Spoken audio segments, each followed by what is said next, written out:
Hello guys, let's discuss about how to find a guru. This is this is a very tricky question. This question is not very straightforward. That somebody said, okay, this is the way to find a guru. Before we start, I'll just give you a couple of uh, examples from my own life. One time, I think it was 4 or 5 years back, I was in Virginia, in the US. I was in Virginia. I was on a vacation, and a lady came to me, and she was trying to sell some holiday package. Young lady. Then during discussion, we got into some personal things because she was wearing some yogic symbols. When I asked her, she said, "My guru is Mata Amritamai Devi or Amma." Then I asked, "How did you become a disciple?" This girl is from, she has done her MBA from Wharton Business School, young and bright person. She said since she was a child, she always used to dream a lady with a white sari. But she is not Indian, so she had no idea what this dress is and who the person is. She always used to think that this person is Mother Mary, okay, who is in her dreams. And after a long period of time, when she was in her youth, at that time, she one day came in contact with some teachings of Mata Amritamai Devi, and then she realized that this is the person who I have been dreaming my entire life. And then she met her, she became a devotee, a disciple. There's another person that uh, I'll give another example. So this is a person that currently lives in the ashram in Delhi, Pondicherry ashram. This person, he passed out of St. Stephen's. He wanted to go to Cambridge for his higher studies. That's what his father wanted. He's from a very rich family. But he all of a sudden he decided to become a monk. So he went and told his father that I want to become a monk. His father said, okay, whatever you want. He's from a Bengali family, so becoming monks is nothing really new in Bengali families. So his father said, okay, take some money. He said, I have to go and find a guru. So he went in search of guru. He went to various places. He went to Ramakrishna Mission. He went to various places in search of it. And finally, in Himalayas, he met another person. He considered him to be a great spiritually advanced person. So he finally went, touched his feet, and he said, please accept me as your disciple. Right? And that person told him something very interesting. He said, I cannot be your guru because you are already claimed. He said, what do you mean by I'm already claimed? He said, Sri Aurobindo has already claimed you as his disciple. So he said, I don't even know Sri Aurobindo. I have never met him. Anyways, he is already passed away, and I have no idea about his teachings or anything. And ultimately, he became a Sri Aurobindo devotee, and he is currently living in Delhi ashram. And this is something purely from my personal experience. Another example, I was in Delhi, this was year 2001. 2001, I was in Delhi. I was living as a paying guest with an auntie and with an older couple, and they're very successful people. They have their own business, and they're very loving people. So one day, the auntie, who is a devotee of Nirmala Devi, she invited me for meditation with her, and I had a great experience. And she was explaining how she found her guru. So in fact, when she was just 21 years old, after her undergraduate, she went looking for a guru. She went searching the entire country, and finally she came in contact with a young yogi, very young, and she considered that person to be spiritually elevated, and she touched his feet, said, please accept me as your disciple. That person said, I am not your guru. I cannot accept you. He said, why?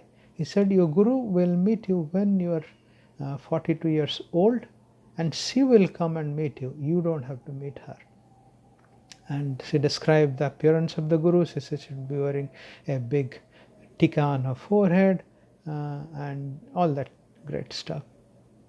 And then after that, she didn't pay too much attention to it, but she was exactly 42 years old. She was in Delhi airport.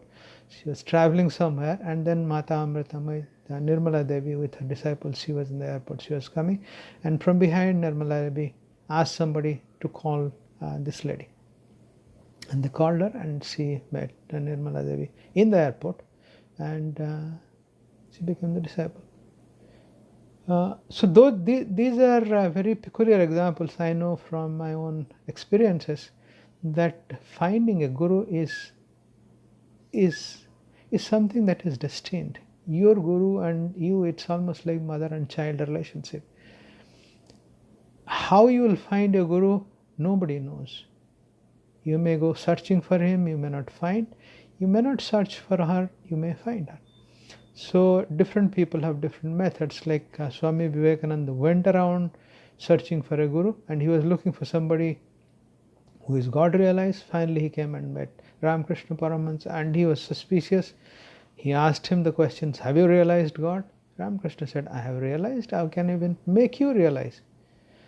So, and Ramakrishna Paramahansa said, I was waiting for ages for you. So even somebody like, let's say, Adi Shankar, he knew exactly who his guru was. At the age of 8, he walked for thousands of miles trying to go get Govindapada. And he met Govindapada, and he touched his feet, and he prayed him to accept him as a disciple, and he became his disciple. He became enlightened. So the whole thing between guru and disciple is it's a mystery, how to find your guru. And then again you will ask, who can be a guru? So if you ask, there are many great seers and sages. Sri Aurobindo, in his book Synthesis of Yoga, he says very clearly, the Supreme Divine who resides in your heart is the only guru. There is no other guru. Another great seer, Raman Maharshi, the greatest Jnani of our times, he says there is only one guru, and that is Brahman who resides within your heart. There is nobody else. He never accepted to be anybody's guru, or he never said that I don't have any disciples. So if you look at that, then you will say that if Lord, who is residing in the heart of every being, is the only guru, then how? It's not a very simple thing. I can't even contact him, I can't talk to him, I can't feel him, I can't do anything. So this really is not very helpful. Should I stop searching? I will say no. Even Kabir also went around searching for his guru. He identified, in fact he didn't search. The great Kabir, he wanted Ramanand to be his guru. He went and approached Ramanand. Ramanand refused to be his guru, refused to accept him as his disciple. Can you even imagine? Kabir, the great Kabir, he was even refused by his guru, but he was persistent, and there is a long story. And finally Ramanand accepted him as his disciple. And Kabir, he was a great soul anyways. He realized God, and then the story is. So from all these examples, I'll give you another example of a person who is from Scandinavian country. I think it was Sweden or Denmark or one of those countries.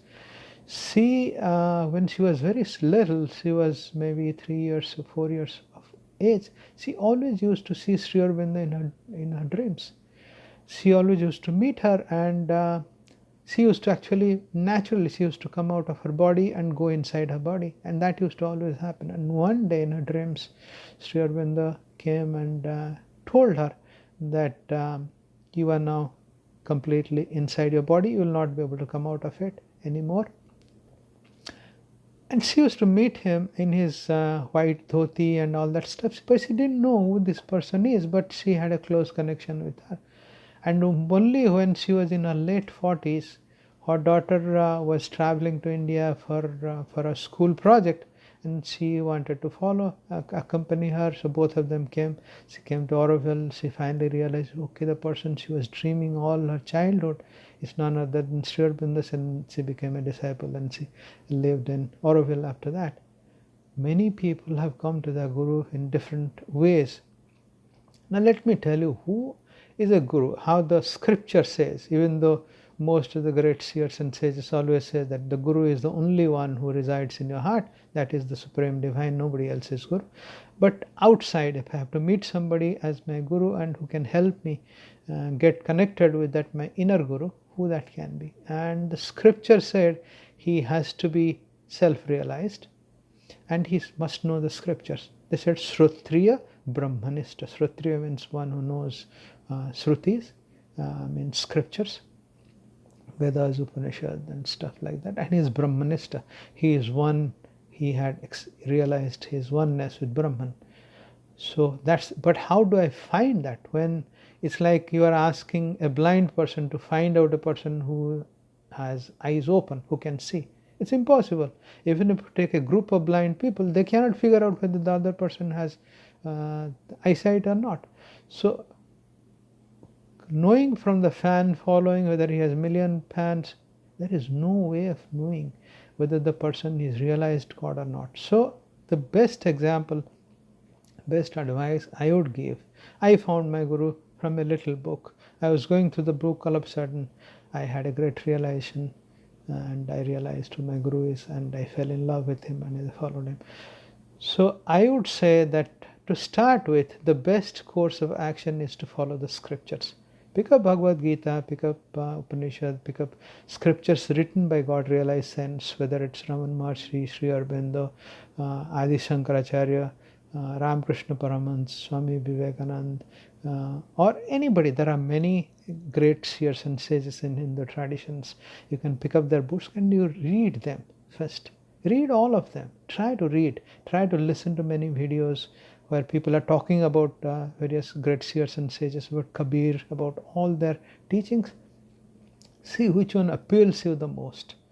Once you realize that some teaching is appealing to more, try to get more deep into the teachings, and at some point in time you will realize through that teachings you will find little techniques to practice, and start with those practice. And practice is very, very important than teachings. So once you start practicing and following teaching, reading and all that stuff, and slowly you will find ways and means. You will see signals, you will feel symptoms, you will see different pointers, and ultimately it will take you to your Guru. It's a long journey. There is no straight answer how to find my Guru, but this is the common shortcut. Hopefully this helps you. Thank you so much. Thank you for listening.